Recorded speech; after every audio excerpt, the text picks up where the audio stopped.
Anyway, let's start with what the hell Venezuela. I thought I knew what was going on. We spoke to our friend Elliot Abrams, who used to be the envoy to Venezuela on Venezuela during President Trump's first term. And, we kind of agreed that this was about getting rid of Maduro. Yes, there's a problem with drugs. No, most of the drugs from Venezuela are not coming to the United States, although there are some. Most of those drugs are going through West Africa toward Europe, and they are funding a lot of terrorist activity, cartels, but not really an imminent threat to the United States. And Elliot was pretty clear that he thought that this was an effort to get rid of Maduro. Yesterday, the administration announced that it seized this tanker of oil. This tanker apparently, so they claim, was bound for Iran with sanctioned oil. They said they've known about this for some time. Why they didn't do something about it years ago? I don't know. It's a sanctioned tanker, apparently. President Trump said he thinks they'll keep the oil. So even if this was about Maduro, there's such a perception that, this is about oil. It's just not a good look for the administration, in my point of view. What say you? No, listen, I think the problem here is that we don't know what's going on. We don't really understand this.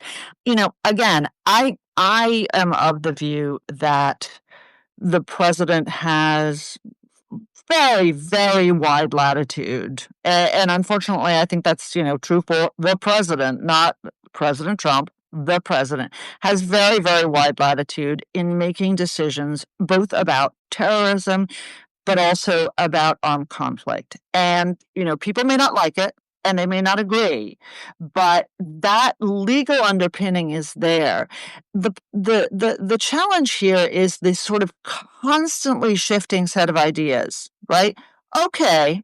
And people will recognize, my discomfort when, for example, we say, we need to deal with the threat of China, but we also need to give them high-tech AI chips. What are you trying to say, President Trump? Are you worried about? They're not the threat, right?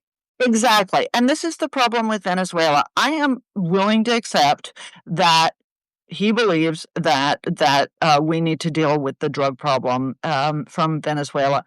Why we don't need to deal with the Chinese fentanyl problem is another question, but set that aside. Why he pardoned this former president of Honduras, who not only was convicted of, trafficking drugs, but said, I am going to stick these drugs up the noses of these gringos. It wasn't like there was any kind of doubt about what his intentions were. Again, I understand that we need to deal with the drug threat. I don't think this threat right now, this is the biggest deployment of U.S. military in the hemisphere since the Bay of Pigs invasion. I think there are a lot of threats out there. I'm not saying that there aren't threats coming from the Western Hemisphere. We're going to talk about the national security strategy and how, there's a redoubling down on paying attention to the hemisphere. I just think if you want to get rid of Maduro, say you want to get rid of Maduro and go to Congress, do whatever you got to do. But this shell game, I agree, is kind of... It's that is the problem, okay? I actually think the president has the authority to do this. He doesn't have... Look, he doesn't have the authority to go to war. And he said that the U.S. is at war with these drug cartels. Congress declares war. Dany, you were on the Hill and you know that. At least your understanding of this is not correct. Sorry. Educate me, please. I will educate you, my sweet. Let's set aside. Agreeably. Yes. Let's see everybody. So we can talk about the War Powers Act in a second, but I really do want to underscore this.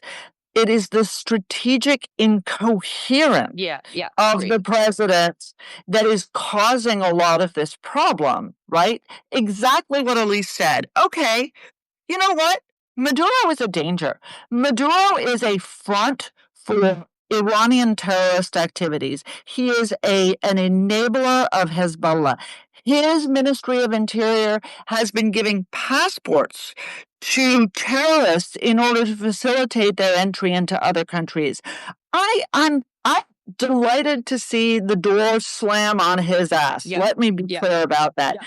I am also delighted to see that people who seek to bring traffic drugs into the United States are put at risk. You know what? We can agree or disagree. You may think it's right. You may think it's wrong.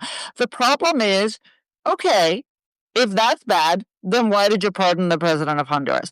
If uh, if that's the case, then why is that not your attitude in other situations as well? And this is really where I think President Trump's incoherence has been the problem. If he got up and gave a big Oval Office speech Yeah. and explained what he was thinking, I think that a lot of discomfort that people have with this would go away. Not But of only course, that, yeah, he he can't. hasn't. Well, He I hasn't. think He has part of the not. reason for the incoherence is because he doesn't have a strategy, but all of the people around him have their own strategy. Okay. So Hegseth wants to like kill people and warrior and, war fighting. And Rubio wants to get rid of Maduro. Maduro. And Pam Bondi and Kristi Noem want to get rid of drugs or whatever. I mean, or Trump wants to get rid of drugs. It's like everybody has their own agenda. And because there's no, everyone kind of rolls their eyes at interagency discussions, which is basically when usually the national security advisor gets everybody together and everybody puts their equities on the table and they formulate a policy. It could be death by committee, yes. But there usually is some discussion among all the principals in the administration are what are our interests? What are our equities? What are our assets? What are the pros? What are the cons? There's none of that. And I feel like this is part of the thing I've been saying all along is people that have their own agendas can get it through.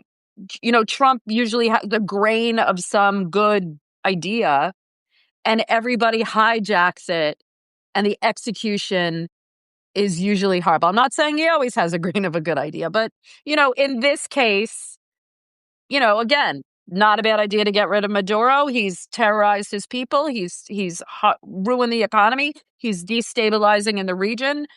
He's a fraudulent leader.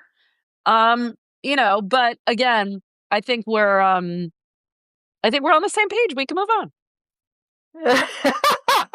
We can move on. We can move on. And I just will say that, and let's move to Ukraine. And I'll say that, did you see that Putin just had this call with Maduro? this is the thing, right? Again, Quote, expressed solidarity with the Venezuelan people and reaffirmed his support for Maduro's policies, according to a Kremlin readout, and that the two leaders expressed an intention to carry out various, quote, joint projects related to the economy, trade, and enemy.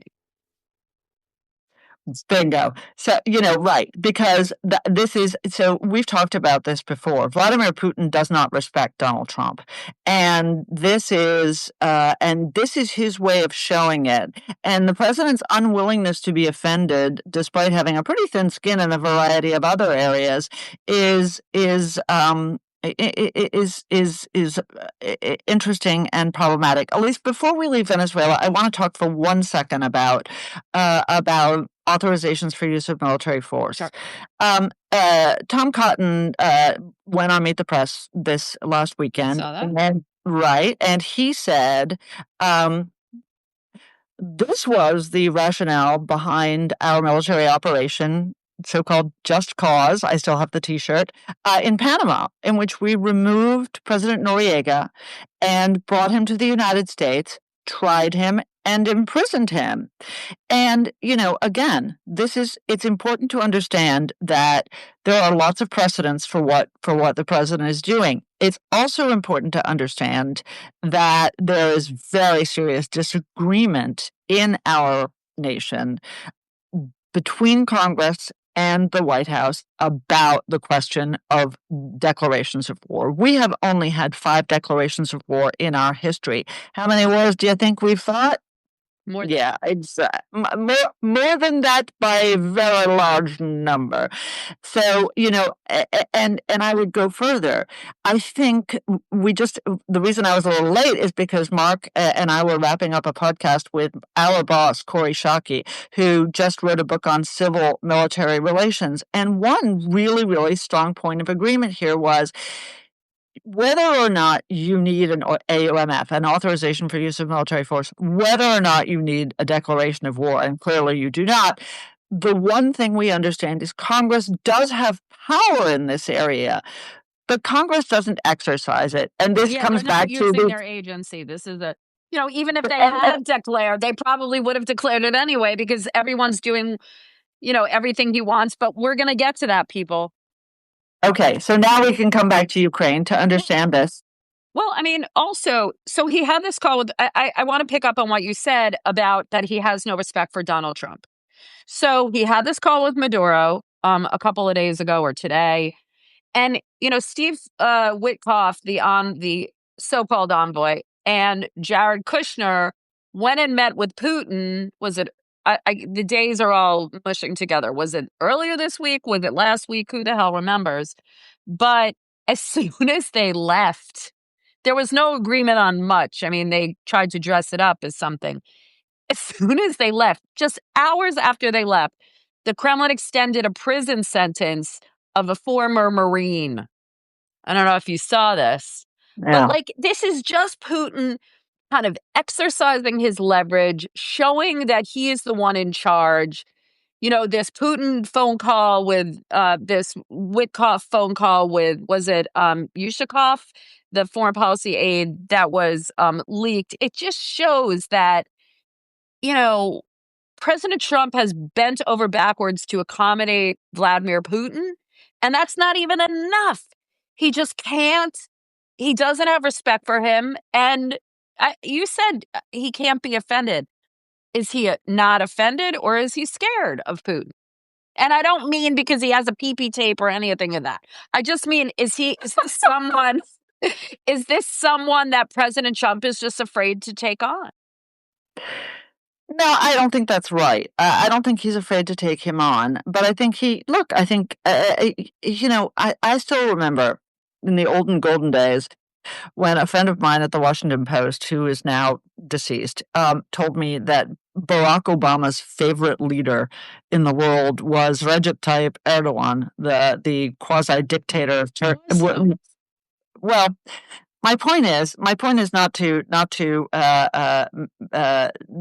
that bizarre relationship, but to underscore that presidents often have terrible taste.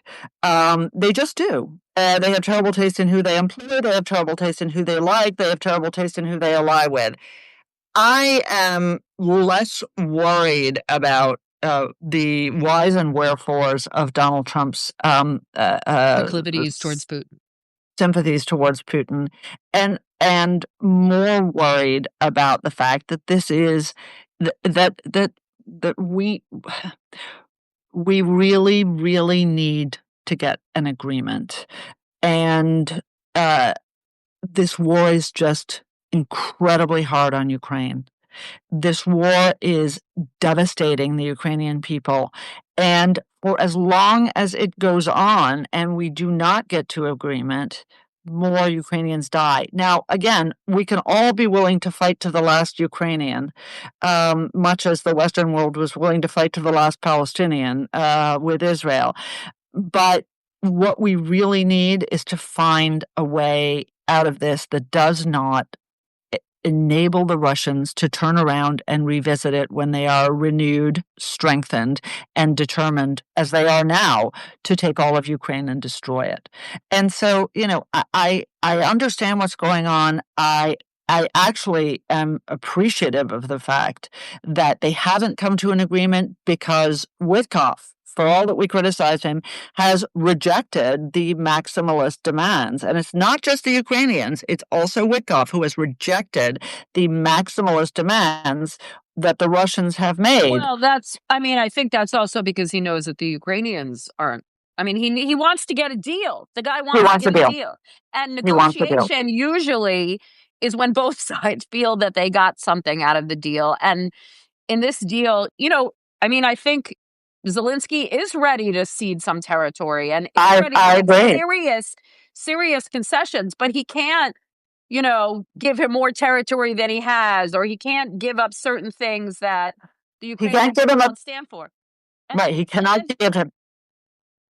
yeah, go Sorry, ahead. I was going to say he cannot give him a pathway to a new invasion, and that's Right. really that is for everybody who does not understand this. I said it last time we talked as well, but for everybody to understand the Putin's desire for the remainder of the Donbass territory, which he does not occupy but is demanding, is 100% based on the fact that that will provide him a pathway for a future invasion to take the remaining parts of Ukraine that Russia does not currently occupy. And And this these is are the problem. and then it's not just about Ukraine anymore. Then it's about Ukraine's neighbors, and that's why Europe is, we'll talk about Europe too, but the French, the Germans, the NATO Secretary General, I mean, they're all trying to, you know, buffer against Zelensky. Remember, Trump said something recently about, oh, there's no, they don't even, he's not even a legitimate president. He hasn't had an election.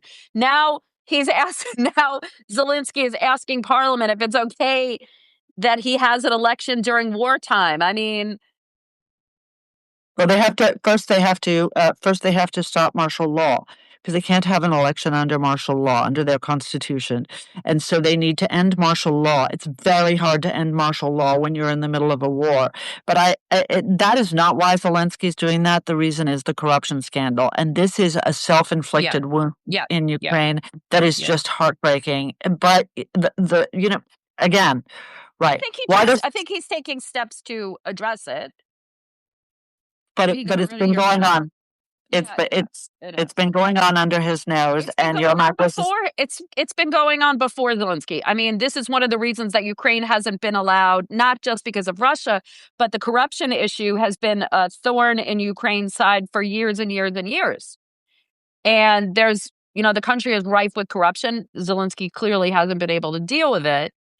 Um, no. You're completely right, and yeah, this is an own goal on the part of the Ukrainians, and that the fact that it was happening in Zelensky's office yeah. is heartbreaking for him as well. Anyway, let's talk Just about Europe. to close the well, I mean, I guess we're going to talk about this a little more with the national security strategy, but like just the idea that the US intentions here on Ukraine I mean to be generous would say they vacillate between standing firm against Russia and drifting towards Russia's intentions, and just saying that they're doing Russia's bidding most of the time. Um, No, that's not true. Look, that's at the end of the day, you know what? I agree with you. There's a lot of vacillation. I agree with you that there's a lot of strategic confusion from the president. First he's saying this, look, Zelensky this, Zelensky that. Then he says, I think Ukraine can win the war and take some Russian territory. I mean, this is all sort of, leaping around in a way that is very confusing and is bad for the United States. But I will say this. We have done more during the Trump administration for the Ukrainians than any previous Democratic but administration I did. agree with you. But when it's time to end the war, it's clear like the deal that continues to shape up is clearly in Russia's favor. Look, I actually don't think that the 19-point plan that ended up being the one that the Ukrainians were comfortable with was in Russia's favor in any way.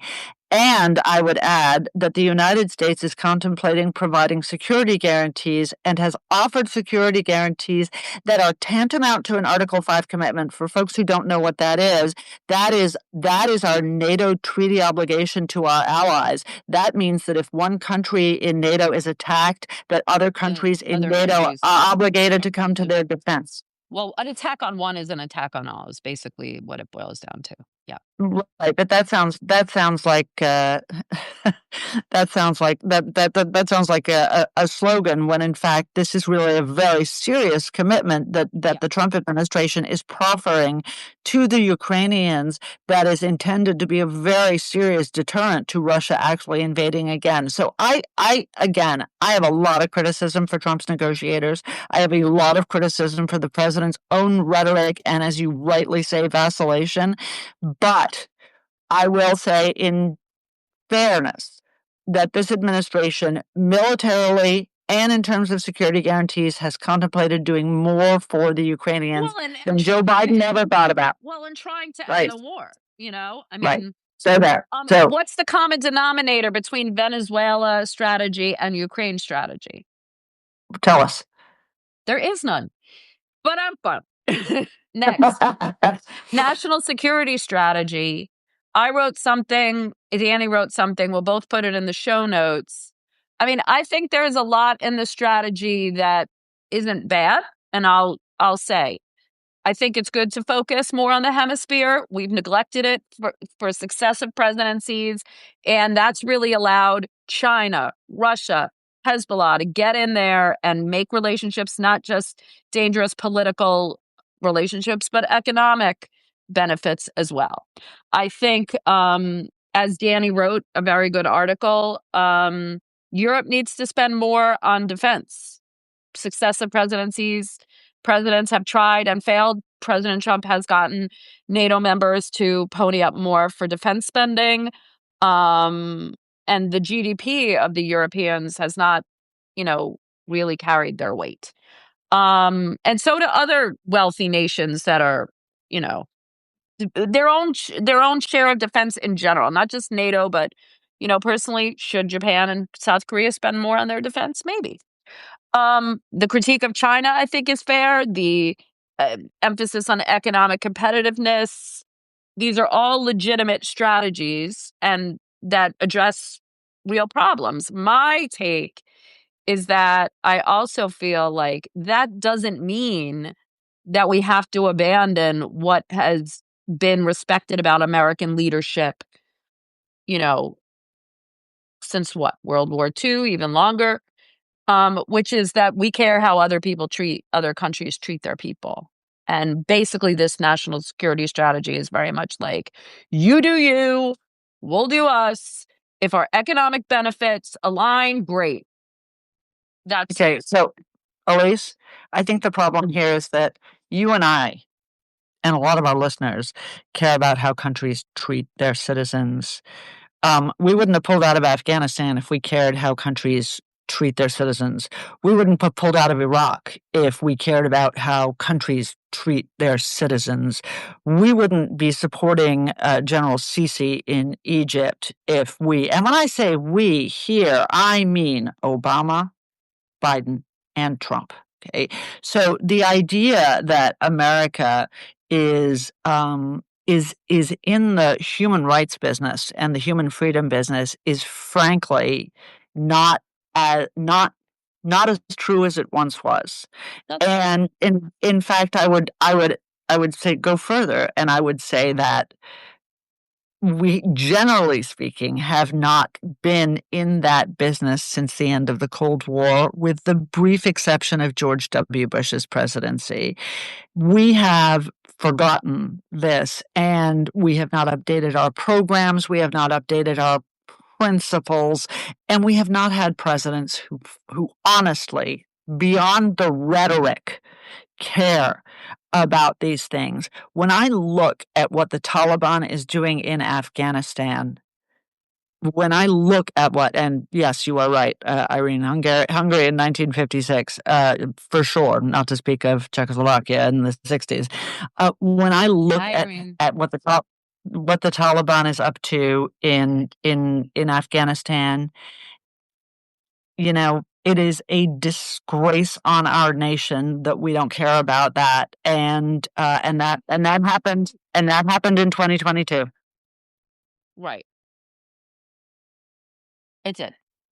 It Well, did. Trump made a So deal. I mean, Trump is it's not just it's both Republican and Democratic administrations. I think. exactly, it's a bipartisan problem. It really is. And I mean, Now, look, during the Arab Spring, we we started to, and then we're like, you know what? This is too hard. Yeah. Thanks. Bye. Right. It's too right. It's too hard. And I use the same expression all the time. Enemies come to work every day, and we do not. And you and I have criticized the Trump administration. You and I have criticized the Trump administration for a lack of process, which I think is a totally spot on slam. The fact that we don't have an assistant secretary of state for Middle East is absolutely a disgrace. But then more and more and more. Yes, but not in, like, for example, the Middle East. Right. This is a huge problem, but the reality is that we have long since stopped coming to work every day on a whole variety of these issues, whether it's on Africa and the spread of ISIS and Al Qaeda and related groups in sub-Saharan Africa, whether it's what's going on in Southeast Asia, Burma, Cambodia, Thailand, not to speak of the fact. Solve all those wars? He says he has, but in fact, I of mean, course. look, again, I think, again, we go back to, Trump is trying to solve the Middle East, solve any of these many 990 whatever wars. The execution is where we get off. But I think that you're right.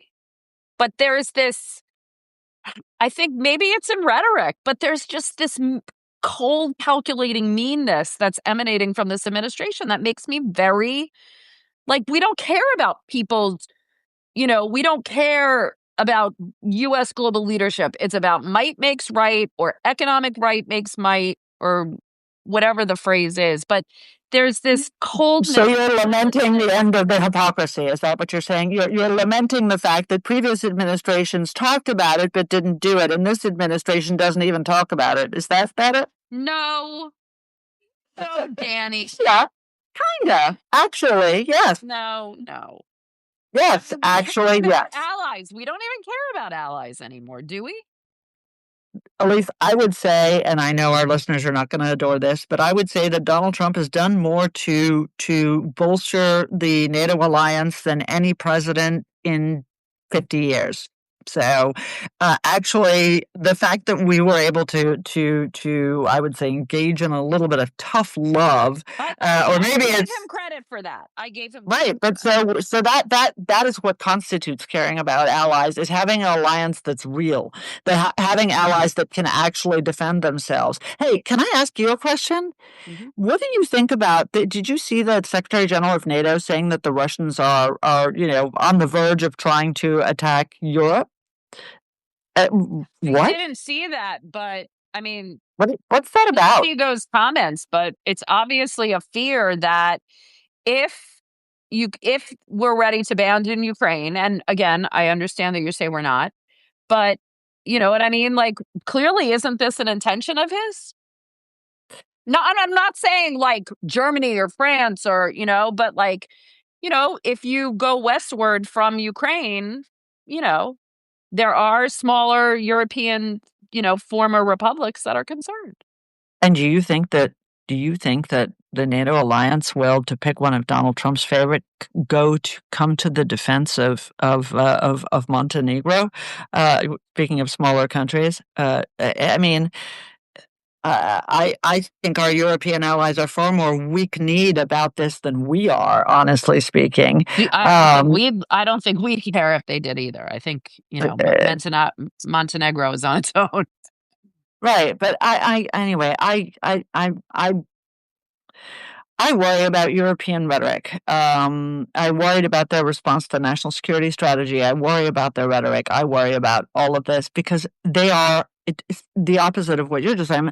They are all talk and very little action. They are still not doing what is necessary to spend on defense. Our friends in the UK are cutting defense every single year, notwithstanding what Putin's intentions are. And I agree that he would love to take all of Europe. He would love to reconstitute the Soviet Union. I think that's his right. He called it the greatest tragedy of the 20th century.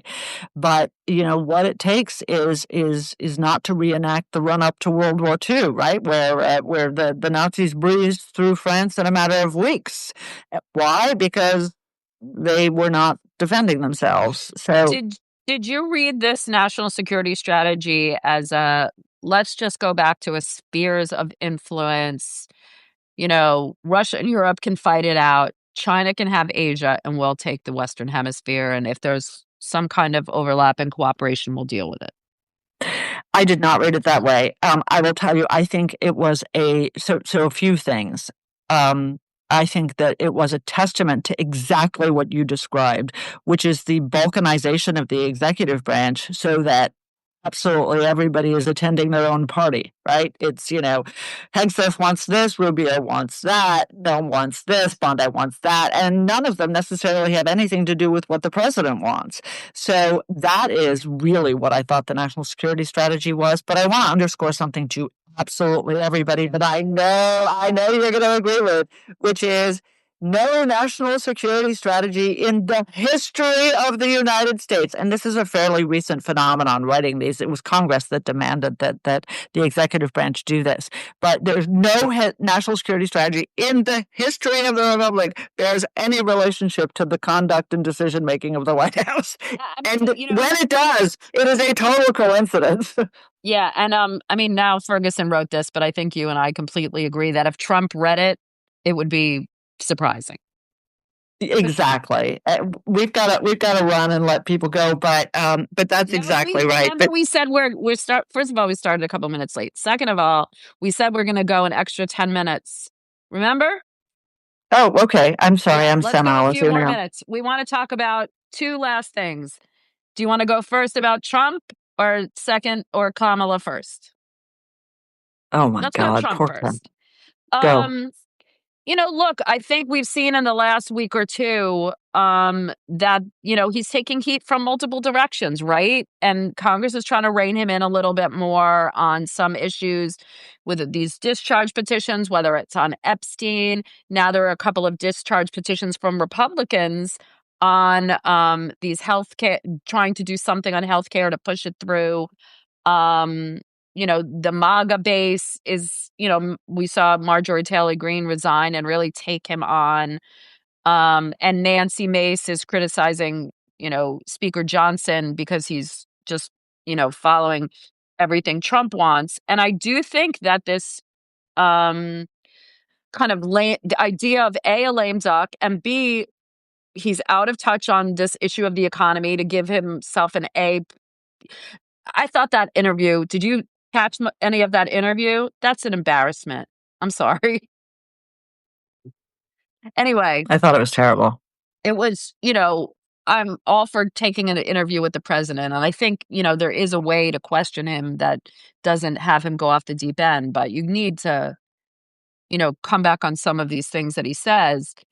That affordability, whatever you want to call it, the price of eggs, the price of gas, whatever, is an issue for people. And Trump continues to say that, it's not. Finally, I think last night the other night between that rambling speech, maybe he, got the message. But I think that there's a feeling, I think there's a little bit of buyer's remorse from these MAGA people that, like, he promised he was going to stop forever wars. He promised he was going to focus on us and the economy. He said he was going to get through on his pledges, make good on his pledges, and he's not. So, and plus the idea that he's a lame duck, and, people have to start thinking about a future without President Trump. And, without this charismatic leader of MAGA, does MAGA cease to exist? So I think this lame duck idea, which you and I first talked about a couple of weeks ago, is really, really gathering steam. So I don't know whether folks saw, but in the last hour, the Indiana upper house voted down the redistricting effort that would have given Republicans probably a lock on 2 additional seats in the House of Representatives. Look, I think Trump has delivered on a lot of his promises. I think he's delivered on his most important promise, which was on immigration. I think he's delivered on other promises as well, including on crime. Where the president, I think you are right to say, has gotten really crosswise with his base is this weird disconnect on the economy, because if this were Joe Biden presiding over the economic decisions that have been made, then he would have been rightly slamming Joe Biden, and he is now behaving as Joe Biden did toward the end of his administration, which is to say, deny. And of course, the one thing we can understand is that a lot of this comes from the incredibly stupid and harmful tariffs that the president has imposed.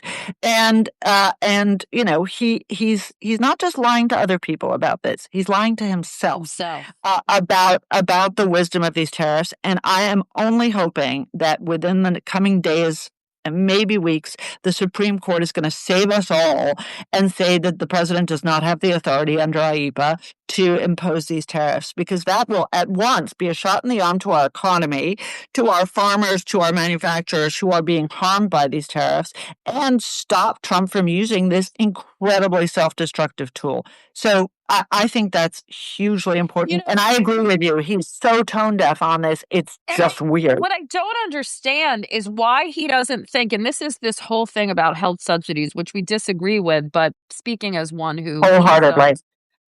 Speaking as someone who needs them and I'm coming to you when you're going to have to buy my cocktails even more than you already do if I have to pay more on healthcare. I will with pleasure. But anyway, why the Republicans and Trump don't understand that when it comes to pocketbook issues, the price of things are not Republican or Democrat. And I don't understand why he doesn't get that his voters are going to be screwed if prices don't go down, if healthcare doesn't, if those healthcare subsidies aren't extended. Like he thinks that this is just because the Democrats are favoring these policies, that he thinks it's just going to touch Democrats. And I just don't understand. We rightly called it a disconnect. That he there was just, this is a little bit off topic, but there was just something about, ASL translators and like that you needed interpreters, and the administration is like, no, we don't care about that. That there aren't deaf people that are Republicans. Like, I just don't understand why. I understand the politics of things. I don't understand why he doesn't understand that Republicans are real people too, are working class people too, and need to feed their families like everyone else. I think he has this outdated view that everyone in Republican, he campaigned on, being this working class guy, but now that he's president, it's like he thinks all Republicans are rich and they don't need to care about that stuff. I think that is a really incorrect, really misunderstood characterization. Look, first of all, what you are fighting to preserve is not Obamacare. What you are fighting to preserve is the subsidies, the COVID subsidies from the American Rescue Plan. The American Rescue Plan was probably the most important and I understand what it was. Let me finish. Neither the Obama administration, nor the Biden administration, nor the Trump administration did anything to fix Obamacare. So you could call them COVID subsidies if you want, but what they really were was a subsidy to the American people because the healthcare system is fucked. No, what they really were was a massive handout to the American people from the taxpayer, actually. And the problem with massive handouts to the American people, my beloved Elise included, is that once enacted, it's very hard to get rid of them. But this was not Obamacare. People don't have an incentive to do anything about it. Okay, well, that is what we should be doing, not increasing these subsidies or continuing them. So we can agree on that anyway. Anyway, let's not talk about Kamala. She's a loser, and she always will be. And anybody who wants affirmation of that, please go read the unbelievable interview she did with the New York Times, in which even the New York Times was left saying, what are you talking about? I mean, I think it's time. I think it's time to move on with her. There are plenty of other Democratic, exactly, rising leaders that show promise. I'll point you to something that CNN did, a conversation with Spencer Cox of Utah and Josh Shapiro, the governors of Utah and Pennsylvania. Like, those are two leaders that have, are willing to, work across the aisle, bipartisan, are more about, and I think this is why, governors, I think, make the best presidents, because absolutely, they've been able to like deliver for the people. They have to deliver for the people. And so they see people in the policies. And I think we just haven't had that in forever. I agree with you. I am so ready to be done with the culture wars and have leaders on both sides of the aisle who are interested in working with other people to get good things done. We actually do need better governance in our country, and that is a total bipartisan slam. We'll put that CNN interview in the show notes along with, for your entertainment and amusement, Kamala's own disaster train wreck of an interview with the New York Times. And we will say, with our extra 12 minutes, goodbye. Thank you for being with us. We love all of you. Take care. See you Bye, next time. Elise. I Bye, miss you. everybody. Me too, my dear. Bye.